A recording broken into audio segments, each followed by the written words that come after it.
Bismillahirrahmanirrahim. Assalamualaikum warahmatullahi wabarakatuh. Salam soleh, mandiri, cerdas. Oke, bertemu lagi bersama Bunda Dela di pelajaran Sejarah Kebudayaan Islam. Nah, hari ini kita akan belajar tentang masa dewasa Nabi Muhammad SAW. Nah, sebelum kita memulai pelajaran hari ini, marilah kita melafazkan lafaz basmalah. Bismillahirrahmanirrahim. Ada beberapa pekerjaan yang pernah dilakukan Nabi Muhammad SAW dalam kehidupan menjelang dewasa yang tercatat sejarah, antara lain sebagai berikut. Yang pertama yaitu Nabi Muhammad SAW sering melakukan perjalanan ke Syam yang sekarang disebut negara Suriah setiap setahun sekali untuk berdagang. Nah, hal tersebut merupakan sumber utama untuk mendapatkan pekerjaan. Abu Thalib, paman Nabi, mengajak Nabi Muhammad SAW atas permintaan Nabi Muhammad sendiri. Ini menjadi perjalanan jauh yang pertama kali Nabi Muhammad ketika berusia 12 tahun. Nah, dalam perjalanan inilah keduanya bertemu dengan pendeta Nasrani bernama Buhairah yang melihat tanda-tanda kenabian pada diri Nabi Muhammad SAW. Nah, selanjutnya menjelang dewasa, Nabi Muhammad juga pernah menjadi pengembala kambing. Nabi Muhammad mengembala kambing milik kerabat dan orang-orang Mekah di sekeliling gurun untuk mencari rumput.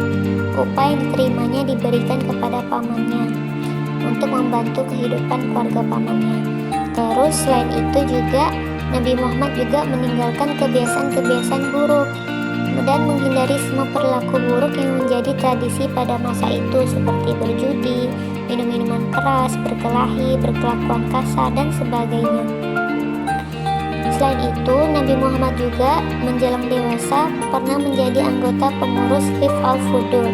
Dalam usianya yang masih sangat muda, beliau mendapat kepercayaan dan kehormatan untuk menjadi anggota pengurus Hifz al-Fudur, yaitu suatu perjanjian damai dalam menegakkan keadilan di Mekah yang pernah kita bahas di semester 1 kemarin di materi masa remaja Nabi Muhammad.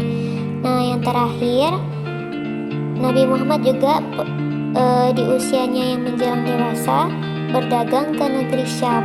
Pada usia dewasa, Nabi Muhammad SAW dipercaya membawa barang dagangan milik Khadijah binti Khuwailid ke negeri Syam. Cara Nabi Muhammad SAW menjual barang dagangannya tidak seperti pedagang-pedagang lain yang mengurangi timbangan dan menjual dengan harga tinggi tidak sesuai dengan kualitas barang. Nabi Muhammad berdagang dengan jujur. Nah, anak soleh, perilaku-perilaku terpuji dari Rasulullah harus kita teladani ya.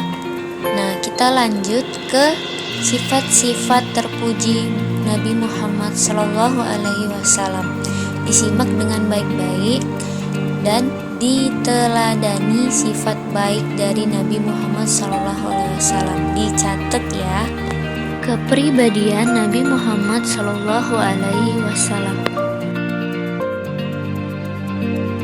Nah, jadi Nabi Muhammad SAW memiliki 4 sifat terpuji utama yang harus kita teladani sebagai umat beliau. Nah, yang pertama yaitu siddiq, yang artinya berkata benar. Jadi Nabi Muhammad selalu berkata benar, selalu berkata jujur, tidak pernah berbohong, tidak pernah berdusta. Ya. Terus yang kedua, sifat terpuji yang kedua yaitu amanah, atau artinya dapat dipercaya, bertanggung jawab, tidak pernah ingkar janji. Ya. Terus yang ketiga, sifat terpuji yang utama yang ketiga yaitu tabligh, yang artinya menyampaikan. Jadi Nabi Muhammad SAW ini orang yang sangat terpercaya untuk menyampaikan sesuatu tanpa dikurangi, tanpa dilebihkan.